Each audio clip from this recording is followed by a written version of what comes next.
to have that freedom and that time. I think that's every true bodybuilder's goal, isn't it? Because the time means way more than the money. The money is just the means for us to progress in bodybuilding. Yeah. So yeah, I saw a post on Threads from the guys that run FBU, and there was like, if you could choose one of these options, which option would you choose? So a steady 5K a month income, working 3 days a week, pretty chill life, or push that up to 10K a month, but you're working 5K a week. But you're working 5 days a week and you have a team to manage. Which one would you rather pick? And I commented on it. I was like, the bodybuilder me would pick option 1, but the business me would pick option 2. Yo, what's going on, guys? Me and Sam are back with another PhysiqqTalks episode, and today we're on part 2 of the costs of bodybuilding. So if you've not checked out number 1, then go and check out number 1. What did we talk about on number 1? It was physical and mental costs. Physical and mental, yeah. So now we're going to be moving on to the financial and the relationship side of it. We did all want to do it in 1, but we realized we're not going to get it in, so that's why we switched it into 2. I don't even know if this 2 could potentially be 3.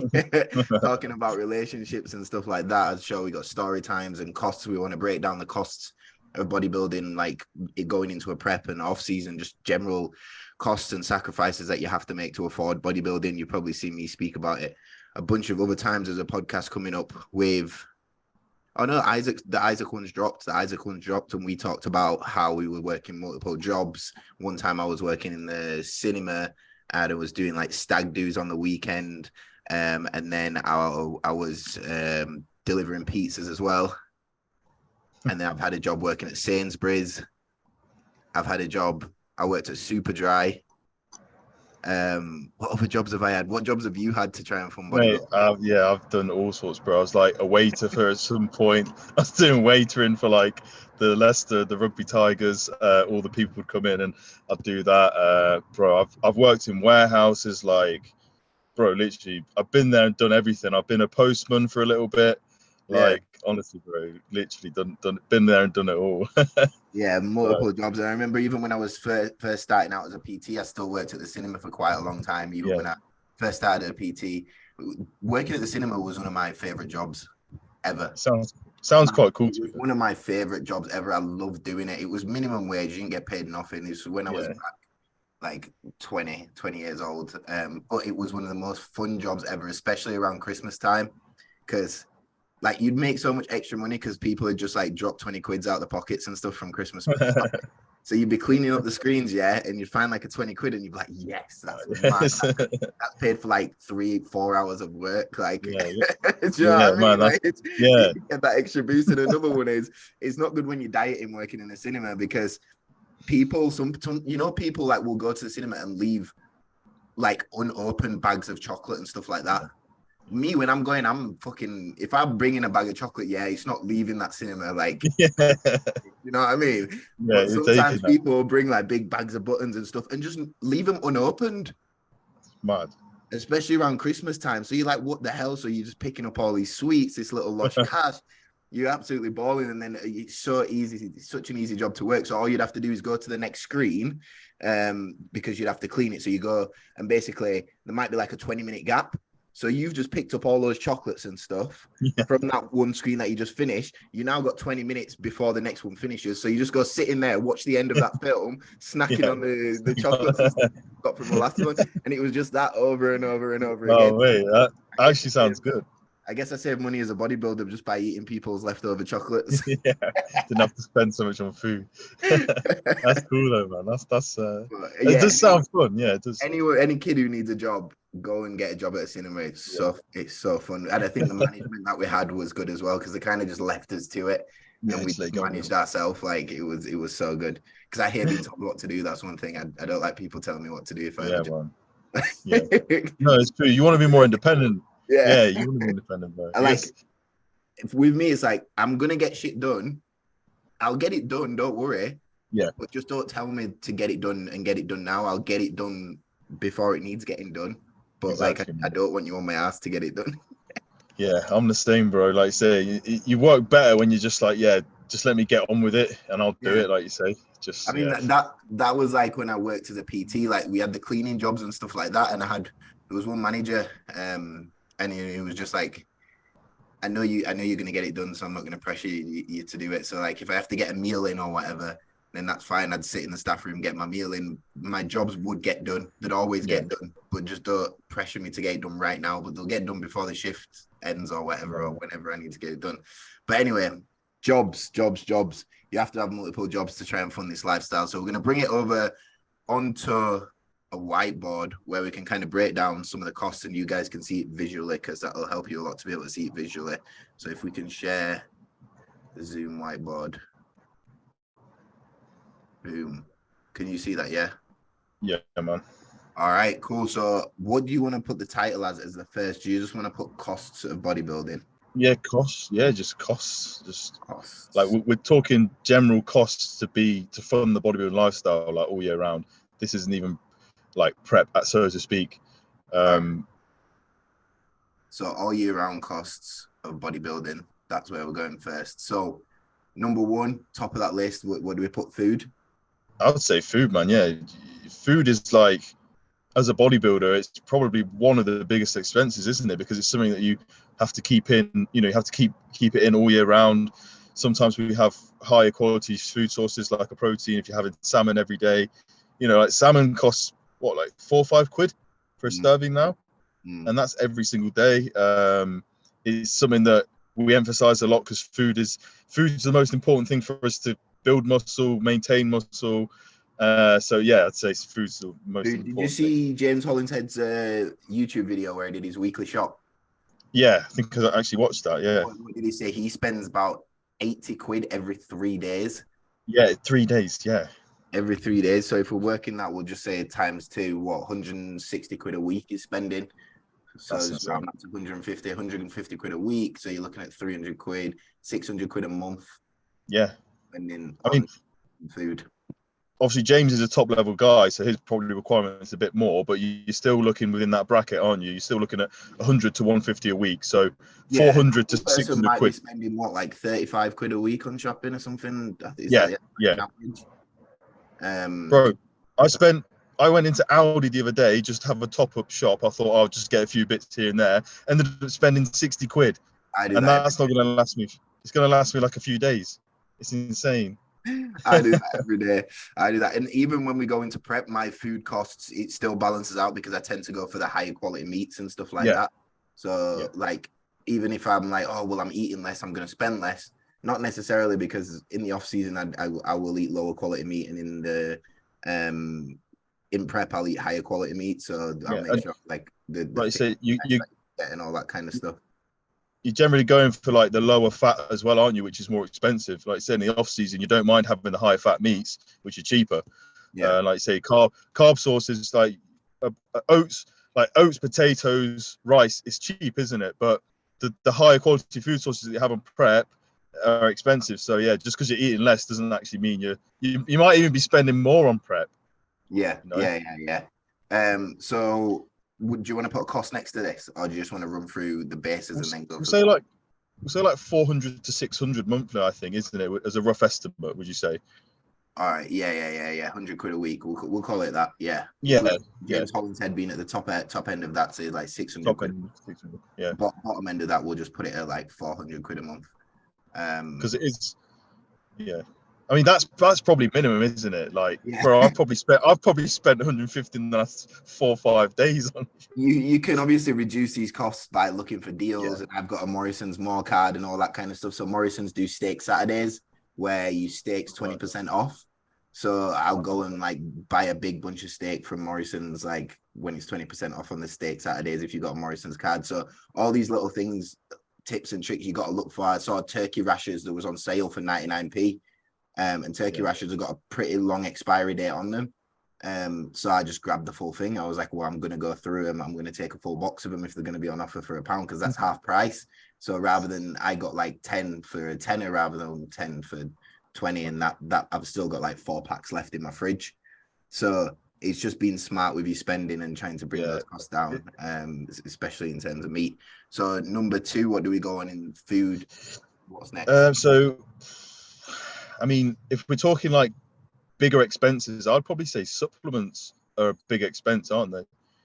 Yeah.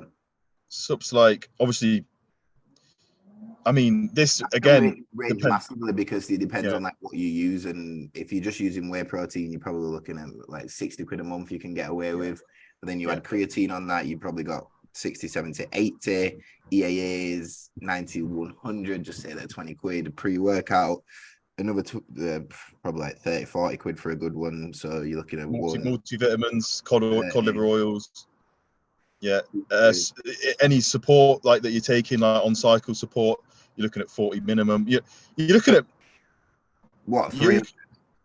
Yeah, probably 300 a month. Again, if you want to have like a decent base, and that's just like a decent base, you can go way up that. But if you're just getting the base of what we just talked about there per month, probably around 300. That's the thing as well, though, Dudley. Like, this is another one with food that ranges from the individual, because if you're getting your basics and then you're also getting like all the support on top of that, like, you know, like the different liver stats, kidneys, and all this, you're probably looking at like 600 again, aren't you? Yeah. You know, for a top level bodybuilder, that's, you know, but like you say, supplements, it's one of them, but that's probably the average cost if you're looking at all the baseline subs, isn't it? Baseline, yeah. If we keep it to baseline, same with the food, keep it to baseline, 400, 300.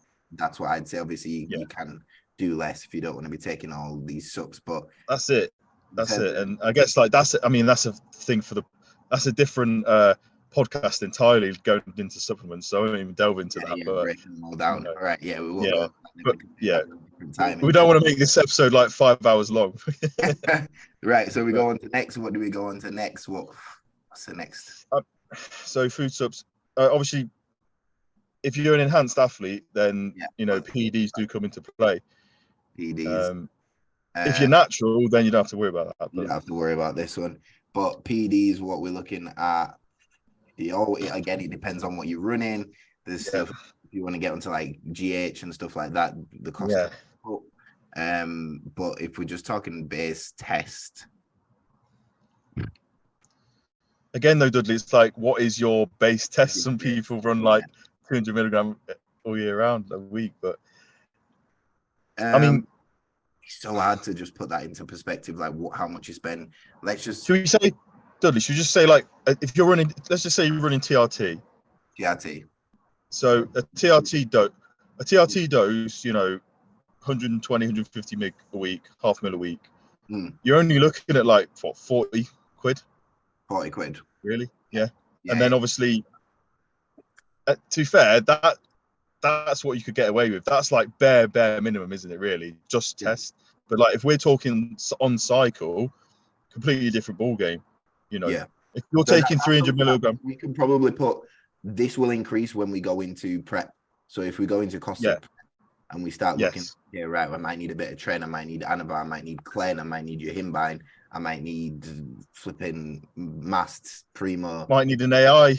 Yeah. So again, 40 is a base, but as we go into prep, this can ramp up easily into the hundreds.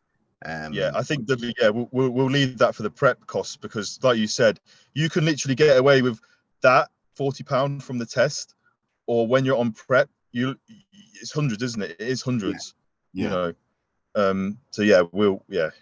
Moving on from we'll say like 40 to gym membership. Gym memberships, what you're looking at, 40 quid a month. Plus travel as well. Let's just say travel expenses to get to the gym if you are traveling, you know what I mean? Yeah. I mean, a lot of people train at the most local gym to them, but if you're wanting to make major progress, you need to find the closest bodybuilding kind of gym to you and make sure you have proper equipment. So you're looking proper gym. Let's just say, because I know Ultraflex near me, I'm sure that's 50 quid a month. Yeah, that's fair. Yeah. So we'll just put 50. Obviously, if you're at I do have a JD Gyms membership, which costs me a tenner a month. Oh, really? Bloody hell. Yeah, because I used to be staff there, so I've still just kept on that staff. Mate. Like that half rate. So I've got access to JD Gym for like a tenner a month. And I can go it's worth it for that, isn't it? I just kept it rolling. Even when I was in Dubai, I kept it rolling. So I was like, once I cancel this, I'm gonna have to normal people's prices. So for a tenner a month, I'm just gonna keep it rolling. So I've got that. But even just that £50 a month, it might go more, because I also had to have a pure gym membership down the road, so I could go and do fasted cardio. but we can add that in on prep. You might have to have 2 gym memberships Yeah, to make sure you yeah. can get what you need to get done.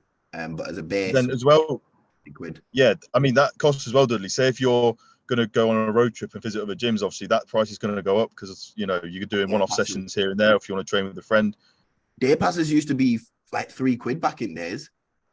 Bro, you know Ultraflex Rotherham? Yeah. I went there, like last time I went there, it was like 750. And then he said the price for the 1 day pass for I got a pre-workout and a day pass. It was like nearly 20 quid. You're I was like, what? I think it Bro, was like, I think it was like when I went like £14. Yeah. Are making a killing now from these. What's Leeds? What's Leeds day pass? I think that's £7. No, that's £8.50. I think something like that. Yeah, honestly, I think a day pass at Rotherham now is like 14 quid or something. That's mad. That's crazy. Crazy. Crazy, bro. I had to take out a loan to fucking pay for the gym. Just for a pre-workout and a day pass. Right, we're moving on to next. Food, subs, PDs, gym. What else do we I would say, coaching. Yeah, coaching. So coaching should be a year-round thing if you actually want to be a bodybuilder. It shouldn't just be a thing that you jump into 12 weeks out from a show and say, yeah, get me shredded. I had this conversation with someone yesterday who signed up, and I'm like, it's good that you're signing up now, because the worst thing is when someone comes at 12 weeks out and you're like, and wants to prep for a show, you're like, bro, I can't really do this. Like, I don't know how I'm supposed to do this. I don't really know what's going on with your body. You've not really got any structure at the moment. So how do you go from having zero structure to being able to just then push into a proper prep? It's too much. It's too much of a big jump for you. So coaching should be a year-round thing. You should look to probably get a coach at least 6 months before you even think about starting that prep, just so you can get yourself a solid base and solid relationship with the coach as well, and solid understanding of the protocols and stuff. So you're looking at around 200 quid a month at least for coaching, depending on which coach you got. Yeah. That's everything that Dudley just said. Basically, if you really want to stand the chance of being competitive on stage, it's not just a prep thing. It is ongoing. You make the most progress in the off season, so why wouldn't you invest in someone to guide you through that off season? You know. Yeah, 100%. And I think if you're paying anything less than 150 for a coach in this day and age, I'd say it's a shit coach. Yeah, you're paying for value and experience. You know, that if your coach isn't charging that much, they obviously don't really value their service that much. You know, so yeah, I think if you really, it's an investment. That's the thing. I mean, back in the days, it didn't used to be like that. Obviously, no. When I started, I mean, people were charging 80 quid a month, and then it kind of went up to like 100 quid a month, and then it went up to like 125 quid a month.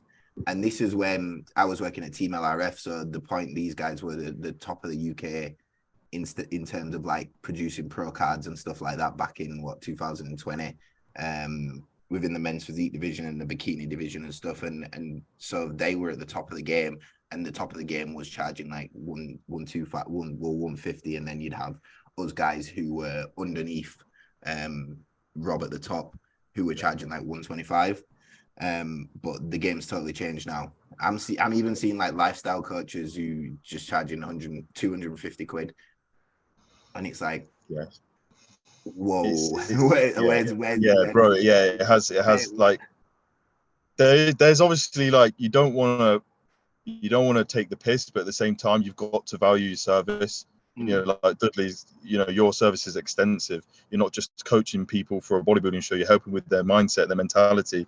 You know, you're bringing these people up to make it a lifestyle, not just whatever, do a prep here and there. So there's value to that, you know, and that's something you got to consider.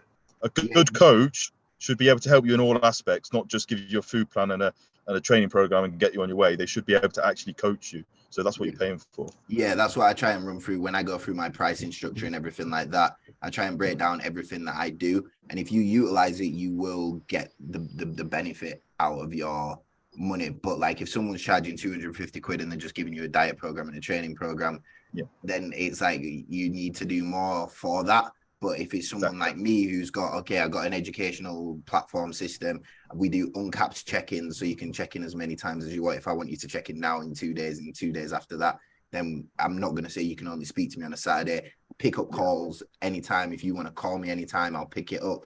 A monthly jumping session. So I say to a lot of my guys, like, if I'm at the gym at 11 o'clock and I'm training push, you can come and jump in as long as it doesn't fuck with my timings. It doesn't fuck with anything that I'm doing. Just turn up at the same time and I'm there, you're there. You can come and jump into the session. So if you input everything into the package and posing support as well, because you're thinking we can put posing onto this as well as something separate if we're not including it in the coaching prices. Oh, well, that'll I guess we could put that onto prep. Put it on the prep cost. Yeah, just because most people, let's be honest, they only pose when they're on prep. You shouldn't, but that's the reality. No one's paying for posing coaches in the middle of off season, are they? Like, yeah. But you need to look what includes in that coaching price, and if it includes posing, if it includes like these monthly jumping sessions and stuff, it's like putting all that stuff together, because it can. I think posing, you're looking at like 60 quid for a half an hour session at the moment. That's what I see. Yeah, man. I've seen prices higher than that, bro. Yeah, 80 quid for a Zoom session I've seen and stuff like that. So if you incorporate that into everything that you're paying with your coach, if your coach can offer all these different stuff, then it's like, okay, that pricing makes sense. But like I said, anything less than 150 as a bodybuilding coach, I think you should be expecting to pay higher end for experience and stuff. Coaching. What comes after this? So what do we pay for? I mean, I guess you could look at like massage therapy and stuff like that, sports therapy. I mean, if you're taking it seriously, really should be getting it done at least once, twice a month. And you're looking at anywhere from 40 plus, aren't you, per session? If I spell that right, it just looks wrong. It just looks wrong. It looks like the rapey. Yeah, no, it just doesn't. Therapy. How we spell? Oh shit. THER. How to spell therapy? Some words just don't look right. Yeah, it was right. The rapey. I think that's right. No, is there an A in there? No. Yeah. Is that right? So a base of 60 quid for a session. Yeah, well, anything from 40 to 60, yeah. And I'd say get that done maybe minimum twice a month. Yeah, we'll put 60 as like a base cost. You might get 2 for 60 quid or 1 for 45. Bro, that's cheap though. That's cheap, man. Where I am, it's like 50 for an hour. Really? Well, everything's more expensive now. Back in days, it used to be like same as a session, didn't it? Like 30 quid, that's what, or 25 quid even. But man, so much since then. That's it. Right. Is that the base cost? Is that everything in terms of like just the base stuff? I think like if you're like a true competitive bodybuilder and you want to obviously capitalize on every aspect, I'd say they're your main costs, aren't they? All right. So we go there as the base costs of bodybuilding. So what's the total of that, Dudley? I'll say you're asking me to do maths now. I'll get my calculator. You got one, yeah? Yeah. All right, you work that out. I'm gonna copy and paste this. I can't copy and paste it. Prep.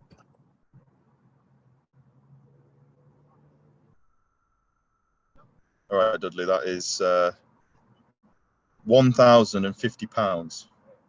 Is it? Right. And that's average. And actually, I'd probably say that's being reserved, isn't it? Yeah, definitely. That's being reserved. There's the pound sign. £1,050 a month to be a bodybuilder. That's general, just general, like your general costs, off season, whatever. Just. So now we move it on to prep costs. Wow. Why can't you copy? This is the money. This is money now.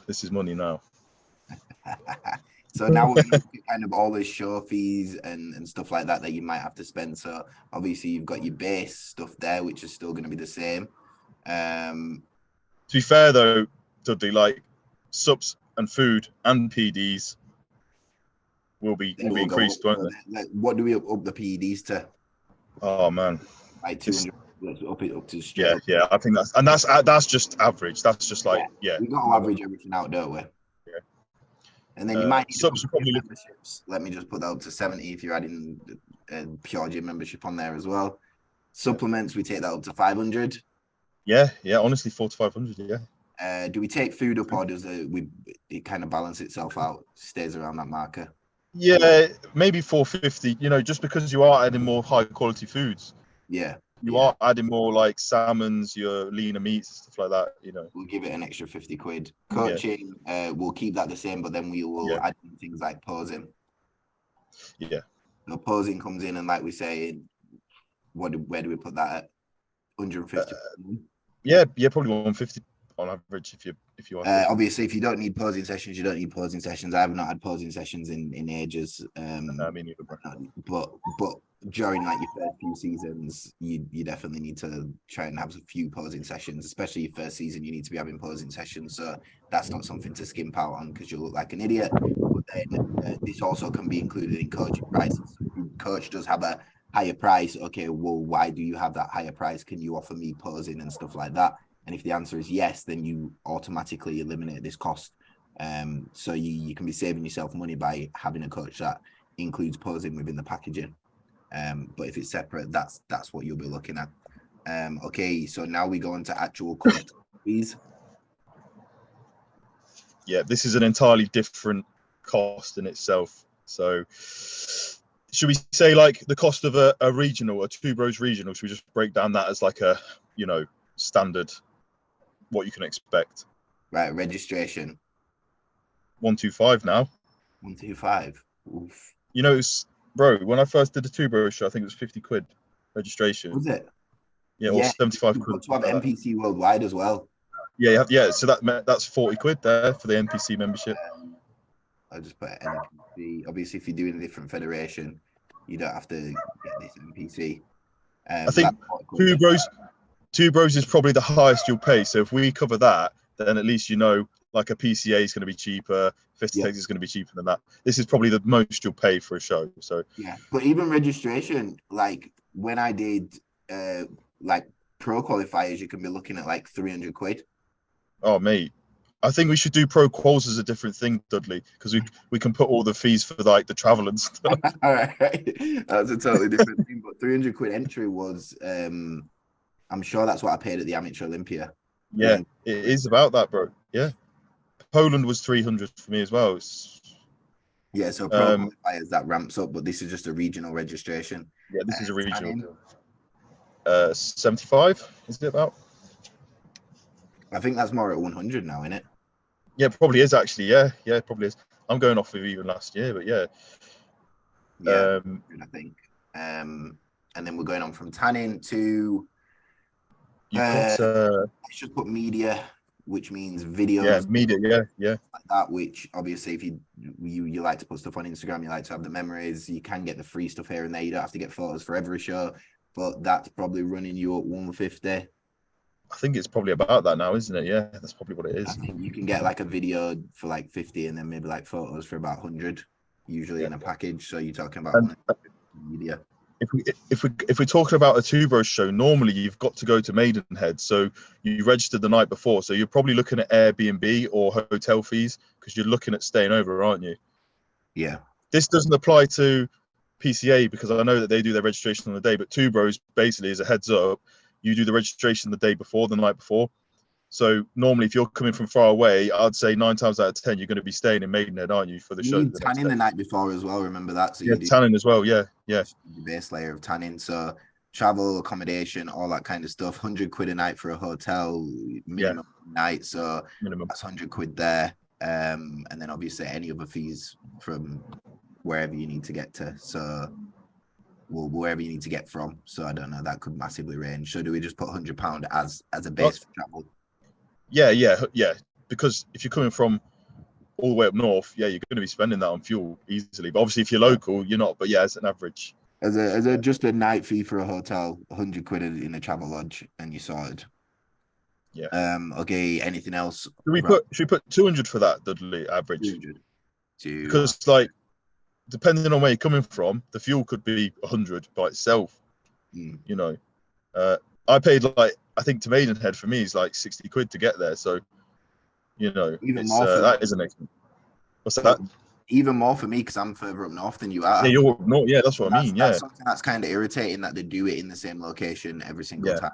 I'm going to say that it is irritating for us northern athletes. I don't think it's fair at all for us northern athletes. No. I think there should be an even split, 50-50 or whatever. I understand they all might be based down there, but man, some of the best bodybuilders are from up north. So yeah. Just put it even put it in the East Midlands where I am, because then it's just either way. Yeah. But with it being all the way down there, it's such a hassle for us to get to from being up north, going down to London, which is very irritating. But yeah, Dudley, posing briefs. They cost like 50 quid now. What, 50 quid? Yeah, that's what you're paying now, isn't it? Yeah. A pair of classic trunks. And also, I just thought, if you do have to shave, you've got to buy the razors, you've got to buy the little bits and bobs. And if you're doing that I know it's a small expense, but it's an expense, isn't it? Yeah. So if you do 3 shows, you've got to pay for 3 lots of razor blades. You've got to pay for 3 shaving foam, whatever. And for women, it's obviously more because they've got to pay for their makeup and everything. Yeah. So if we got beauty for men, we might be talking about 100 quid if we want to get some teeth whitener and all that kind of stuff. We'll go. Yeah, whatever. Yeah. For haircuts like 25 quid nowadays for a fresh trim. Trunks. I mean, stage. I mean, stage wear for females, actually, we're talking 300. Yeah. So, and then beauty 200 for females, 100 for men. So, is that all the costs for competition fees? I think that's it. Yeah. Yeah. I'll add that up. I'll do the men's first and then the women's. 2, 5, 4. Rep costs, base costs. So yeah, as you can see, everything's kind of risen in the base cost just because of the little extra things that you'll need to put into it in terms of PEDs and getting an extra gym membership, and also that little bit higher quality meat. Supplements will go up as well because you'll want to make sure that while you are running more PEDs, you're probably running more health support as well. So that kind of comes together with each other. But in the off season as a base cost, you can all get away with this as a base of bodybuilding, but when you start thinking about going into competition prep, everything's going to ramp itself up at that touch. I think we've covered everything there. So what's the final outcome of that? So prep costs as opposed to the base costs. Yo, I hope you're enjoying the episode. Remember, go ahead and press that subscribe button. Don't leave me hanging, guys. Your support means so much. We want to grow this and take it to another level. So we can only do that if you guys engage and keep pushing this forward. So press that subscribe button. I really appreciate the support. Love you all. Drop a comment. We're now looking at £1,630. And that is average. Like, could be less, could be more, but you've got to kind of anticipate it's going to be around that. Dudley throwing up the gang sign on the text. Can't even find a pound sign because they don't have a pound sign on Max. They're 1,600 and what? 1,630. That's average. And also Dudley, the comp fee was 765. For what? For all of that. That's not including that comp fee. That's just the prep cost. Is that just the top part? Yeah. The comp fee came to £765.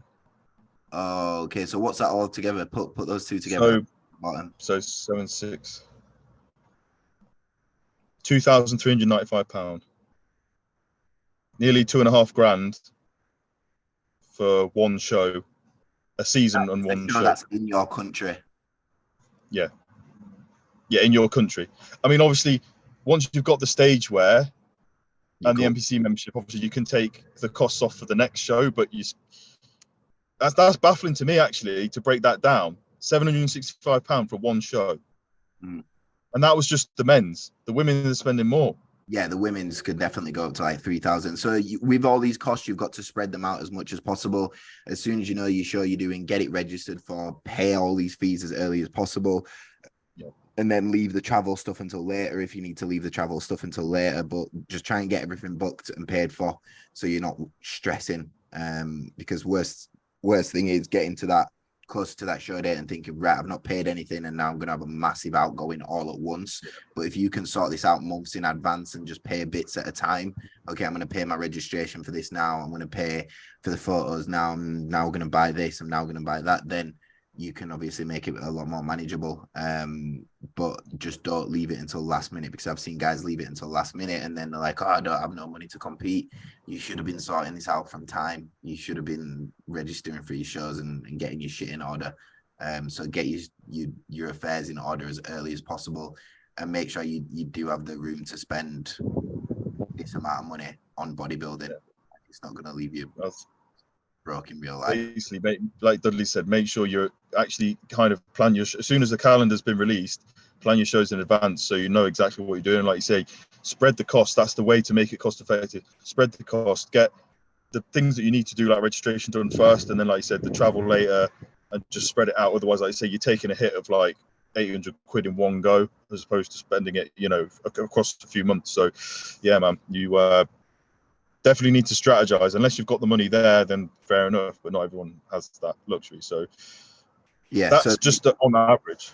Yeah, so this is just on average, and then we're pushing towards more like 3,000, 4,000 when we start competing abroad. I think in Spain alone, you're looking at like a week probably away, because you don't want to travel too close to the show because of holding water weight and stuff like that. So you want to make sure if the show's on Saturday, you may be getting there Wednesday, Thursday at latest, Thursday morning. So you've got time to obviously get settled in. You have to figure out the whole new location. You need to go food shopping, all that kind of stuff. You need to make sure you're not just staying in a hotel. You've got an Airbnb where you've got a fridge, you've got somewhere to cook, all that kind of stuff. It's not just like going on holiday, is it?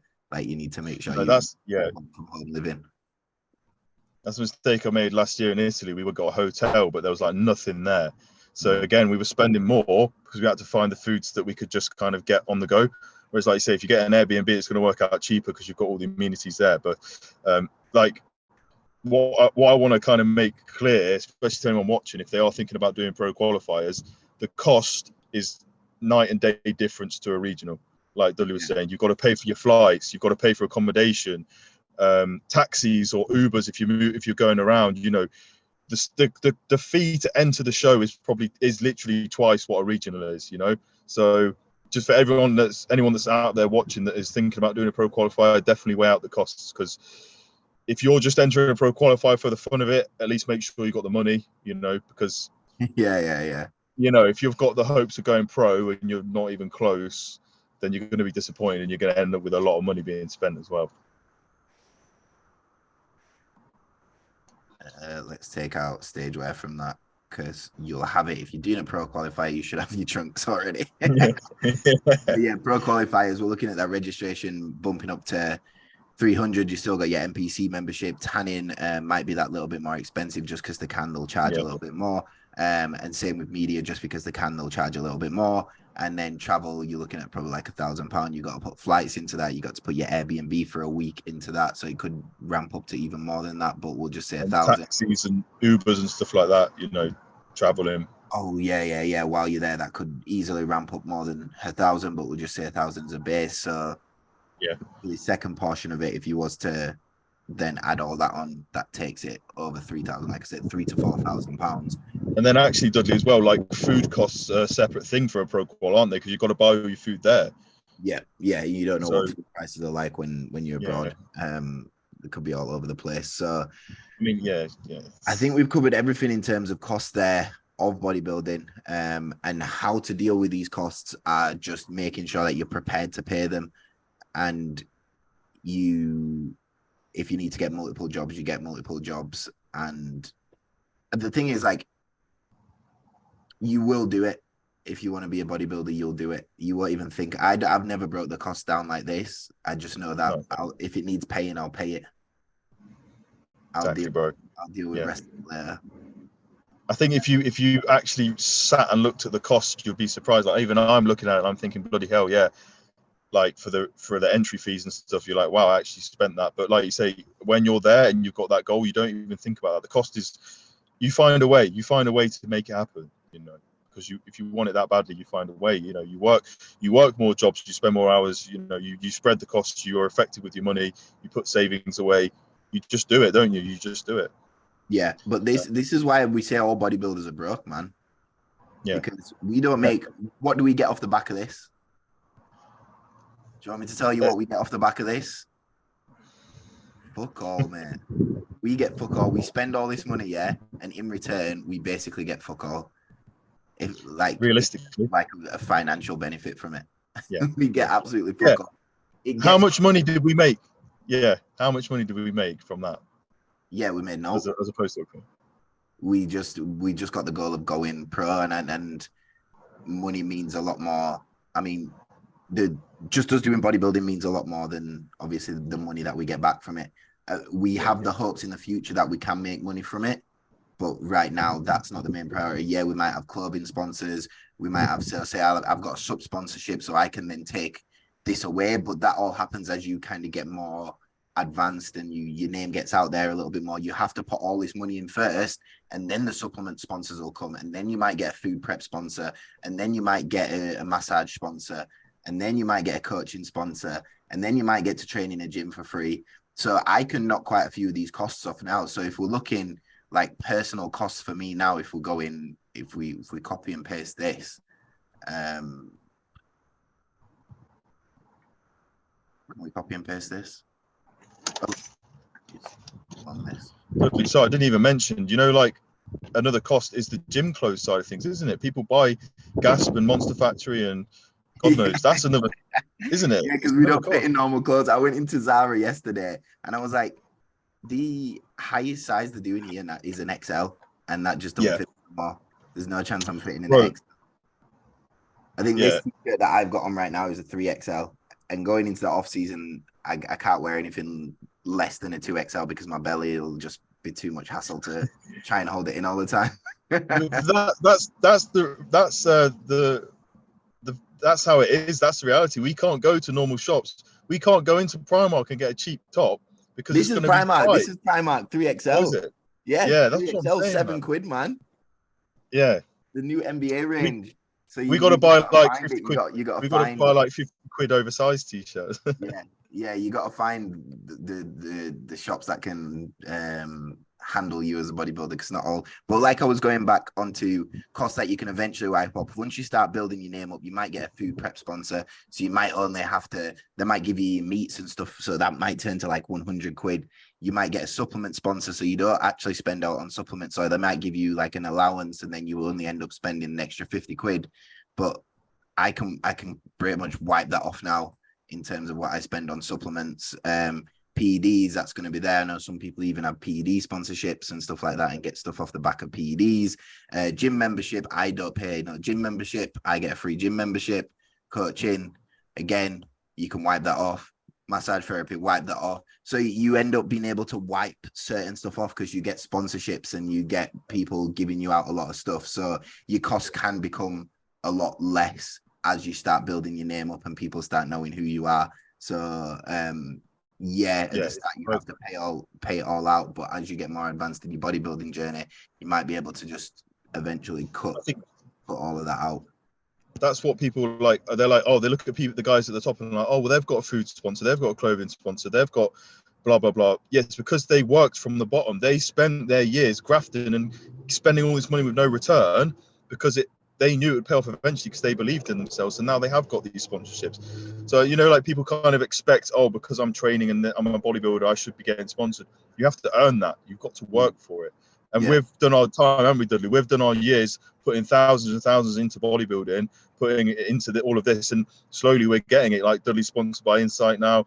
I've got Monster Factory. I don't need to buy clothes anymore. You know, slowly but surely we're getting there as we're climbing the ladder. But that's something that you've got to realize. It comes with time. And it is a big investment. Don't look at it as an expense. Look at it more as an investment if you're in this for the long run. Yeah, a lot of guys just expect to get gym sponsorships tomorrow. I was speaking to one guy and he's like, he's like, he knows this guy and he just wants a Gymshark sponsorship, and he posts on Instagram like he's trying to be a Gymshark athlete and stuff like that. But it's like, yeah, but why would Gymshark want to just sponsor some random ass guy who goes to the gym on Instagram? Like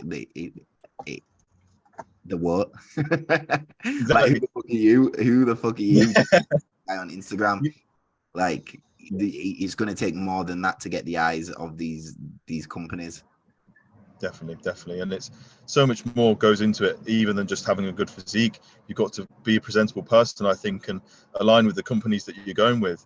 You know, not just like take up a contract and that's it. You've Yeah, got to. what do you think about all these affiliate stuff? Because I've never put myself in that position in terms of like just getting myself a 10% off code for like the sake of absolutely no, really. No, it's basically you're just a marketer for them. You're just something for them to potentially make a bit more money. You're not actually sponsored. In my opinion, a true sponsorship is you have an arrangement with that company, and you are personal with that company. Like I go to visit Vic and Amy at Monster Factory. We hang out. You know, it's not just like here's free stuff. You know, Yeah. a sponsorship, in my opinion, is a proper partnership. You know, you actually know the owners of the company, you liaison with them, you speak to them, you have new ideas for future projects and stuff like that, you know. And that's why I said to myself, I'll never be an affiliate, because I want to align myself with a brand that means something and that is established, and I want to grow the brand as much as, you know, they want to support me. Yeah, So, I'll say that for as a tip for young guys coming up. Don't just take anything that's kind of offered to you. Wait it out. I could have taken affiliates with so many different little things here and there, and I'm just like, no. Wait for the time coming around, and then I get a message from Danny at Insight Subs, and he's like, look, I want to talk to you about actually taking you on as a sponsored athlete, and it's like, okay, cool. Now this is my time. This is an opportunity that I'm going to take. But all these opportunities in the past, which were just saying, all right, we'll give you a 10% discount code and this and that, a little bit of a kickback on what you sell and stuff like that. It's like, nah, I'm just fucking doing the marketing for you. Like, it's you are like, not supporting me as an athlete, really. What, you're not actually supporting me as an athlete. And because you want to see that return in just the efforts that they put into you as well, and the belief that they put into you. You don't want to be one of 1,000. You want to be one of a small group of people, 1 of 10 or something like that, because you know that company actually values you as an individual athlete and not just as a mass marketing scheme. So that's a tip. Don't just set your ceiling too early, because as soon as you start signing these affiliate things, you're setting your ceiling, and everybody knows your worth from looking at kind of who you affiliate with. So affiliating with a good brand means a lot in terms of like how people view you as an athlete. Yeah, take your time, be patient. And also if you are a customer of the brand that you want to support, show them that, because you're probably going to be a customer before you're a sponsored athlete, you know. I've been shopping at Insight Subs for when they first opened. I was down at the shop on the opening day when they first had a little shop. I was down there on the opening day, and then we went to the gym and we just chilled and trained and stuff like that. I was there for that, but it took me 4 years to actually get a sponsorship from them. That's it, man. People nowadays are just too impatient. They want to rush things. And I didn't. You know? The thing is, like with Insight Subs, I didn't ask for one thing. I did not ask for one thing from them. They would give me little bits here and there while I was shopping there. Give me a little bit extra of this. Give me a little bit of a discount on that. But I didn't ask for one thing, and I always pushed them as a store. I always told people to shop there, even when they wasn't telling me to tell people that they shop there. But I always would. I watched something by Rick Ross. I think Rick Ross said, he was like, when you do get that sponsorship deal, you then go over the top. And you then, if they ask for 1 post a week, you give them 5 posts a week. If they ask for nothing, you give them more. And that's what I did with Insight. And they seen that I was giving them more, even though they wasn't asking for more. So that when they sign me up, they know I do stuff extra, like doing the athlete insight. Did they tell me to do that? No, it's something I came up with my own back. So when they do give you that opportunity to then be a sponsored athlete, what can you do more to them, make them value you more as an athlete? You can try and do these little things and help put them on, and then they'll just keep investing into you as an athlete. And it's a partnership like that. 100%, bro. That's exactly what it is. That's anyone listening, take that home away from what Dudley just said, because that is how you form a relationship, and that's how you get a sponsorship, and that's how you get a solid sponsorship that will last years and years, you know. It's not just a quick fix for a few bits of tubs of protein, you know. It's a proper partnership. Definitely. definitely. Yeah. So, right, do we want to move on from the costs of bodybuilding now in terms of financial costs? I think we covered it, bro. Yeah, I think we got there. Yeah. All right. So now we're going to stop this share. If you want to take a screenshot, take a screenshot. But this is what the financial costs of bodybuilding can be with the return of absolutely fuck all. So if you're in it, you got to be in it because you love it and not for the financial, because you see all these C-bums and stuff being worth millions. It didn't start like that for him.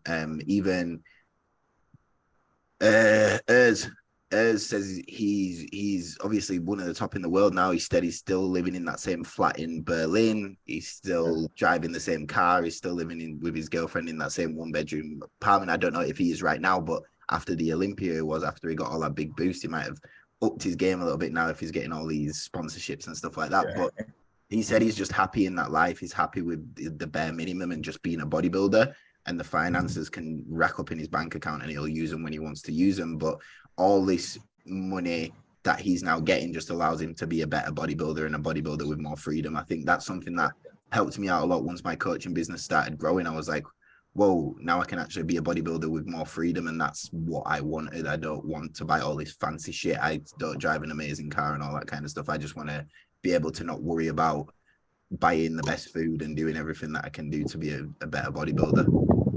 I think that's ultimately the goal for anyone rising up, is to just be, like you said, self-sufficient and be able to put 100% into bodybuilding. Like the position you're in now, Dudley, is definitely where I kind of want to get to myself. You know, I'm obviously, my coaching business is smaller and I'm building it, but to have that freedom and that time, I think that's every true bodybuilder's goal, isn't it? Because the time means way more than the money. The money is just the means for us to progress in bodybuilding. Yeah. So yeah, I saw a post on Threads from the guys that run FBU, and there was like, if you could choose one of these options, which option would you choose? So a steady 5K a month income, working 3 days a week, pretty chill life, or push that up to 10K a month, but you're working 5K a week. But you're working 5 days a week and you have a team to manage. Which one would you rather pick? And I commented on it. I was like, the bodybuilder me would pick option 1, but the business me would pick option 2. Yeah. And right now I'm in the bodybuilder version of me, so I'd probably just settle for that, working 3 days a week, making 5K a month, which would allow me to then be a bodybuilder sufficiently. But then it also frees up my time so I can sleep, so I can get my meals in, so I can just prioritize bodybuilding. Because when work gets on top of you and you got so much stuff to do, it's so hard to just live. That's another thing, Dudley. It's like if I think people don't realize it, if bodybuilders put that bodybuilding lifestyle, that mentality, that discipline purely into business, you could be a millionaire. Yeah. Happily. Yeah. Let's be honest. Like, how much have you put into that I do into just the lifting the weights and the doing everything right? Yeah. And then you think about the fine, like how much money have you put into bodybuilding on top of all the years of effort and discipline? You know, if you applied that to business and making money, like 100% tunnel vision, you could do anything you want. Yeah. You know? Yeah.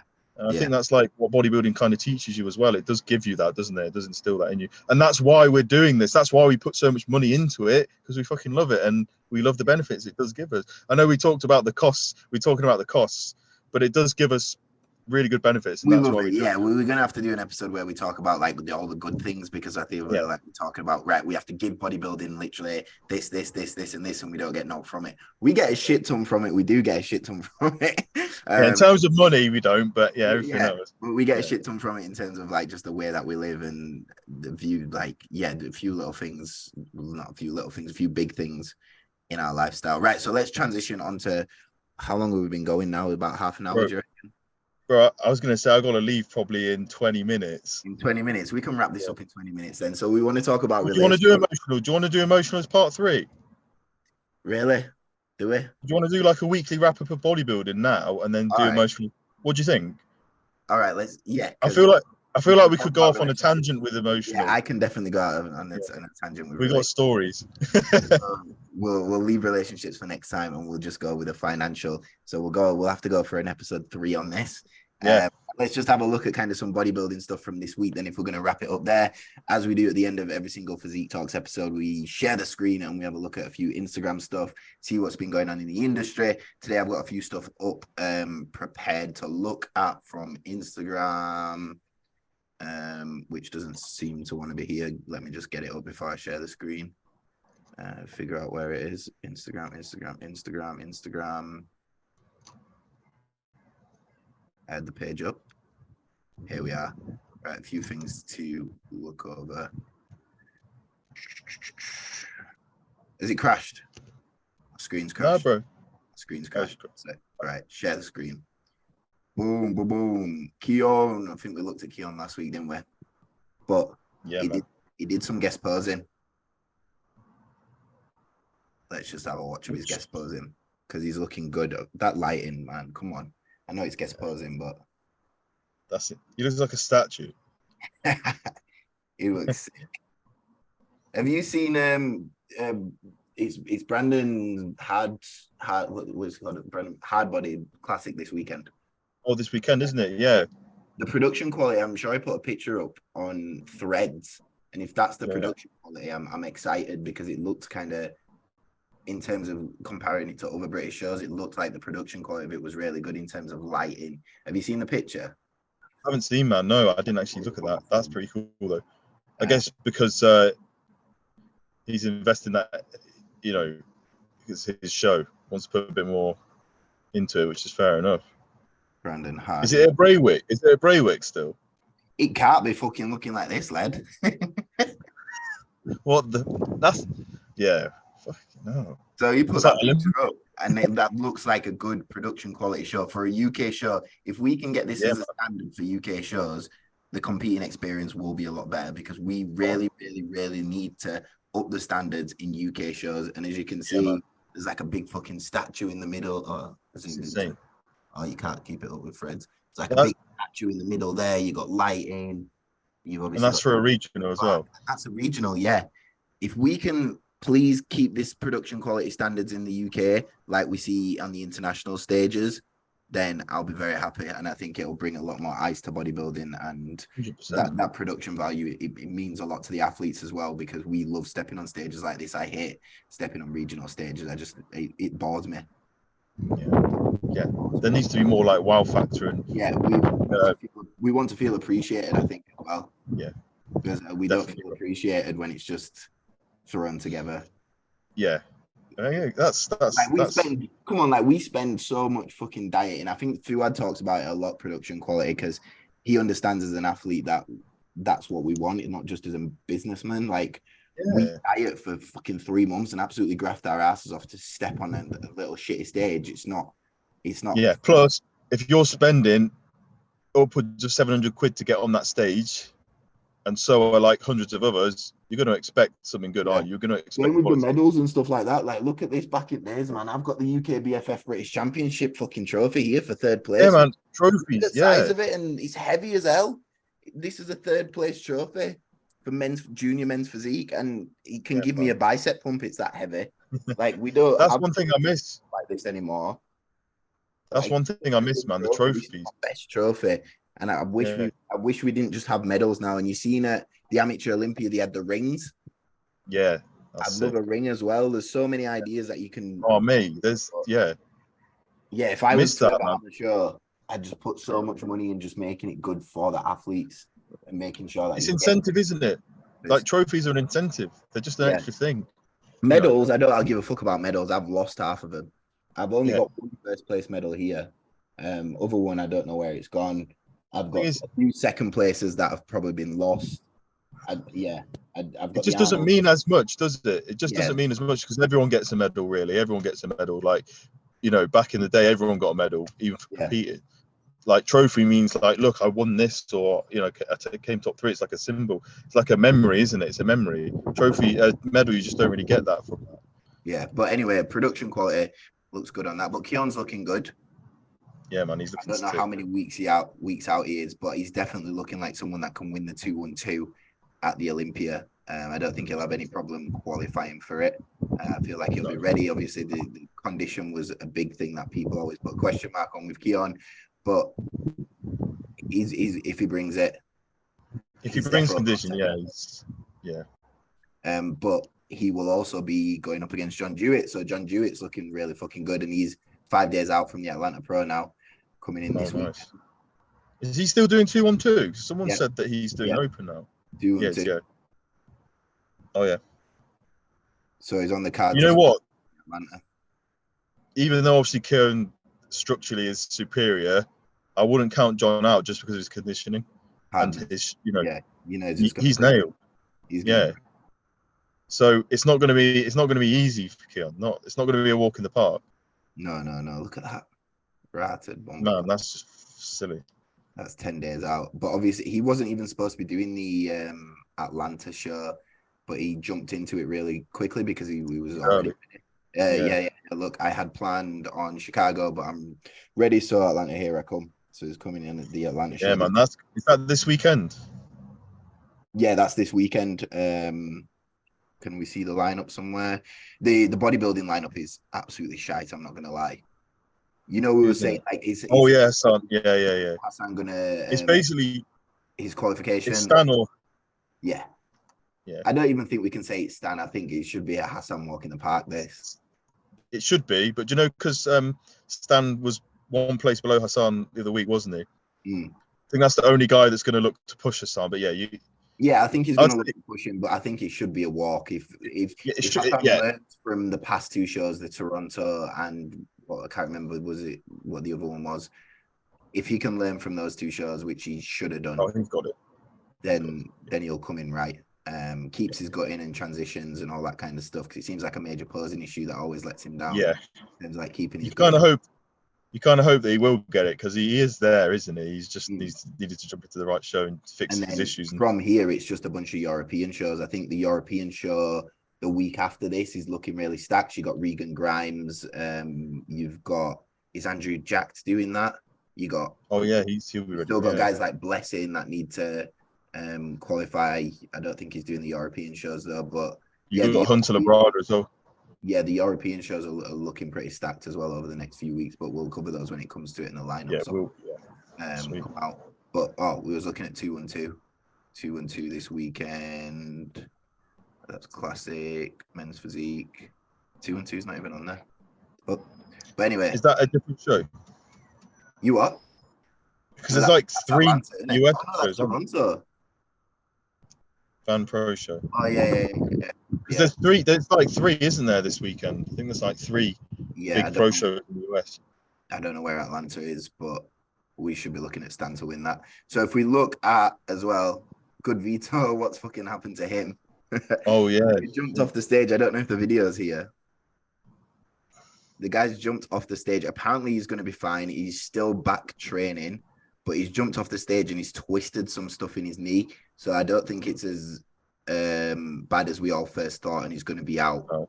I think everyone thought everyone just thought he's like, he's done. They were like, but hopefully, bro, when you're like that big and you're jumping off a stage, man, something's going to go. Like he's lucky. Weeks out. We'll probably do it in the off season, be alright, but a few weeks out, like you probably man, it's so fragile out here. At that weight as well, it's like nearly 300 pounds, like 140 kilos, just jumping on the floor like that. I noticed as well his belly, but he looks like he's got like a bit of a hernia, maybe. Yeah. Is that just natural though? Is that just something he needs? Maybe. Just I noticed it. I don't know. It looks a bit more prominent than when I last saw him, but I don't know if that's something to be aware of. Because I had an out belly button, but I got surgery to get it in. So if I didn't have surgery to get it, I had that when I was a child though, like when I was first born.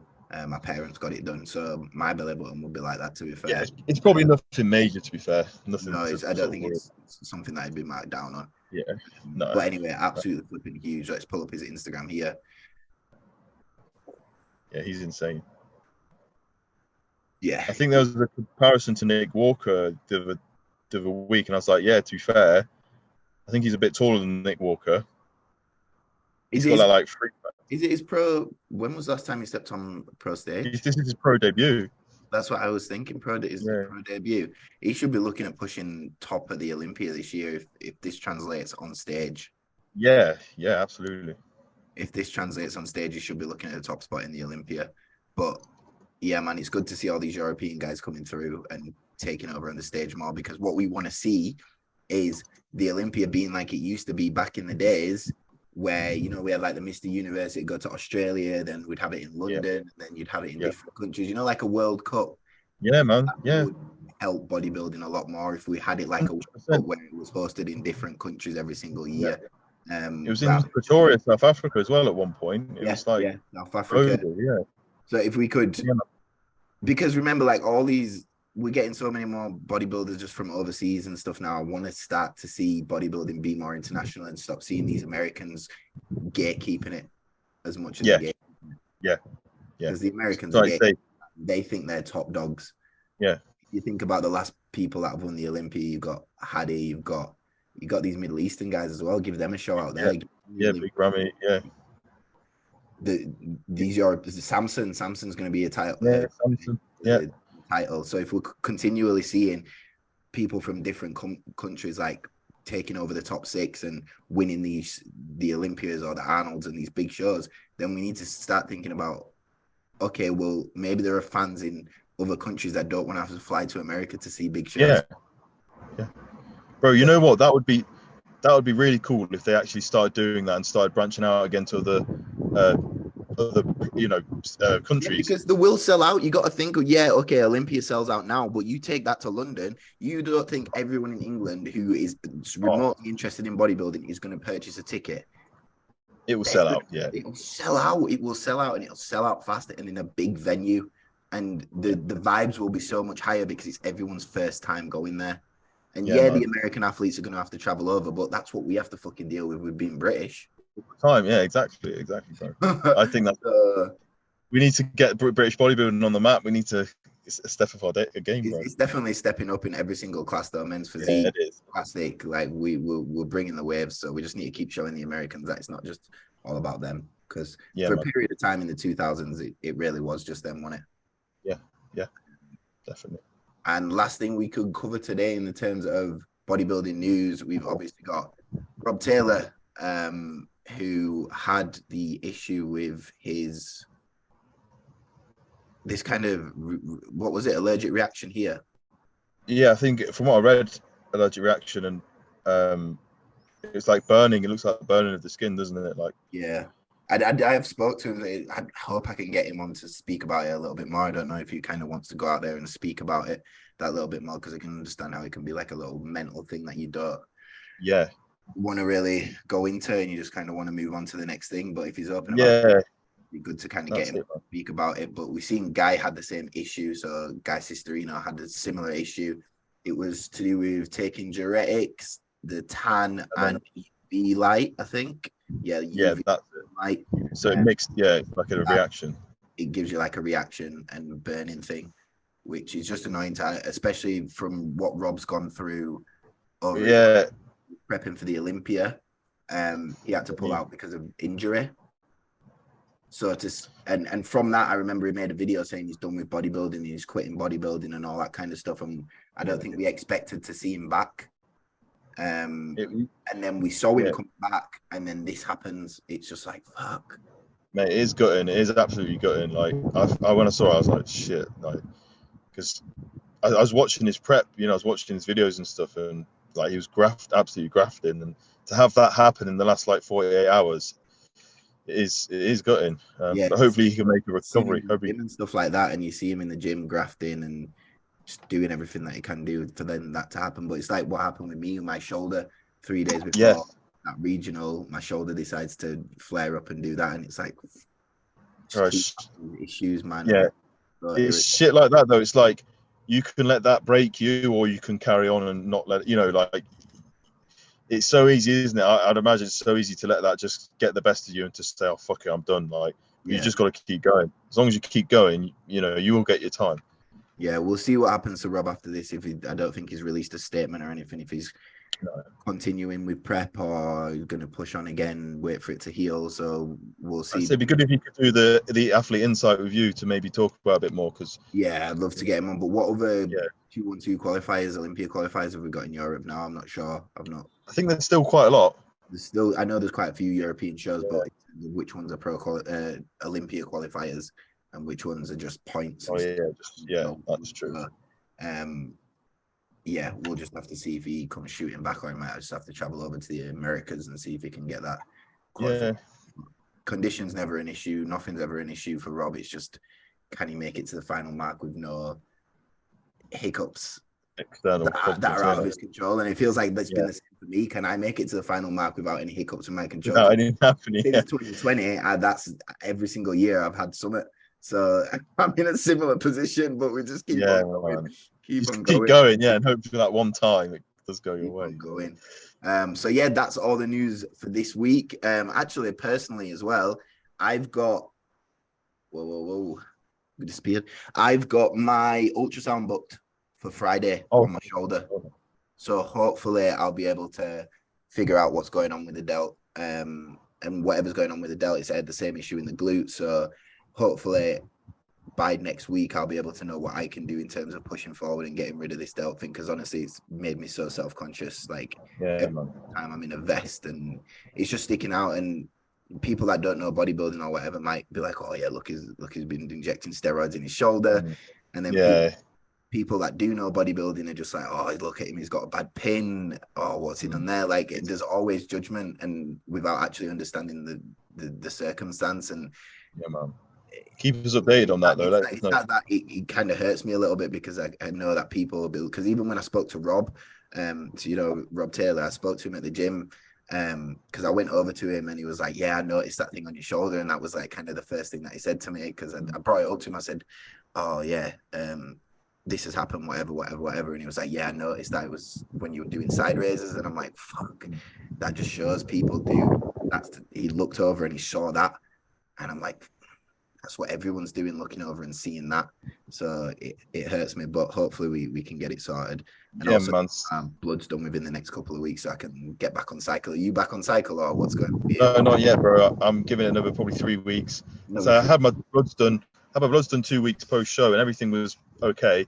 But I want to get it done. Like by the time I get it done, then it'll be like 6 or 7 weeks post show. So it'll be more of an indicator of what's going on. I think you're a couple of weeks behind me, aren't you? Because you did Poland. Yeah, I'm about a week or two behind you. So so I'd say, bro, once everything's like at a good level, then I'll probably begin my off season.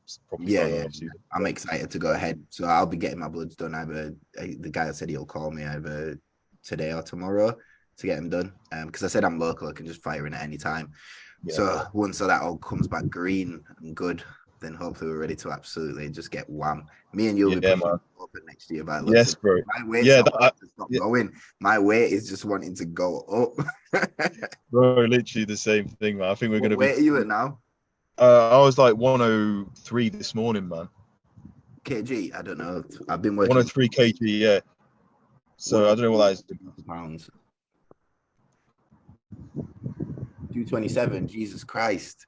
I'm not even as well. Shit. Yeah, bro. I'm not even well. I'm not even. I'm at 210. I'm not even trying it. Your body comps. You're still lean though, bro. You're still very lean. To hold it until the cycle goes in and then go forward. So I'm not food. I'm having 3,800 on my back days. So the days that I want to improve that the most. 3,500 on a regular training day and about 3,200 on a rest day. What's that carbs wise? Because I just work off carbs. Like 4. Hold on, I have to get my. It's like 450 carbs ish on the higher days, and then on the lower days it's more towards like 300. Protein's about 250, 240. My protein's been 300, and then my carbs have been 400 and then 350 on rest days. That's what I've been at. But I was at 250 on protein. We upped it to 300, I think, about just over a week ago, maybe 2 weeks ago. And I started having major digestive issues because normally, like when I run high protein, I don't really work well. My digestion starts to get fucked. So I've been trying to figure that out, and it is getting better every single day the longer I've been on 300 protein. But man, it's somewhere where I want to stay at 300 to start pushing in the off season. But I think digestive issues, man. It comes with that 250 to 300 jump is a big jump in terms of digestion. It absolutely murders me. So I'm just trying to manage digestion at the moment. Yeah, man. That's the thing. That's why I say to try and keep the protein a bit on the lower side while you're kind of coming back up, and then, like I say, when you can push, you start to sort of increase that. But bro, I'm not even trying to grow. My body's just like, you need to grow. Yeah. So yeah, when we start upping things, it'd be You're running interesting. off-plan meals as well? I am once a week. Once a week. Yeah, I'll go like for sushi with my girlfriend or something like that. Yeah. Mine's once every 8-9 days because I run it on a day and my split goes over like that. Yeah, Once yeah. every 8-9 days. Bro, we're gonna be on the same boat, so we're gonna get on this gain train together. Yeah, we'll see what's happening by Christmas. We'll be, like I said, we'll be open bodybuilders by Christmas. No more classic, bro. Yeah, we're I'm sure my target. I'm sure I was gonna set my target at like 240 pounds, but there's no chance I'm gonna be at 240 pounds. I can push way more than that. I think you'll be. Yeah, I think you'll. Now, and I'm not even trying. So yeah, that's what I'm saying. Yeah. Well, by Christmas we'll be both 300 pound looking to do fucking. Yeah. But yeah, man, that's all wrapped up for today. Anything you want to sign off with? That's pretty much. Yeah, I just hopefully this is a big insight to people that are looking at competing and weighing out the costs. Because I don't think there's not much information out there about the actual cost, the financial cost. So hopefully people can watch this and break it down and think, okay, yeah, I actually need a lot more money than I think. Yeah, 100%. So, yeah. I've said that before even getting into coach. On sign up calls, I say, look, you've got financial capabilities to actually do this, because I don't want to sign you up, you pay my coaching fee, but then can't afford chicken. Don't make sense. So you need to be able to afford everything. Yeah. I feel like with that, Dudley, it's like if you can afford a coach, but then you can't afford everything else. It's like you've got a car, you can afford the best sat nav, but then you can't afford to fuel the car. So there's no point, So make sure you can fuel the car first, then afford the sat nav. Then get the coach. So, yeah. Right, so that's the cost of bodybuilding on Physique Talks with me and Sam Astill. Next time we will be coming with a relationships one. Sorry we couldn't do it today. I was actually excited for it today because I got a lot of bullshit probably to chat and a lot of people to piss off. But that will come next week. We'll get that one next. You want to do that one next week, yeah? Yeah, we'll do. Yeah, we'll finish it off. Right, cool. We'll do that next week. All right, Physique Talks out. Sweet.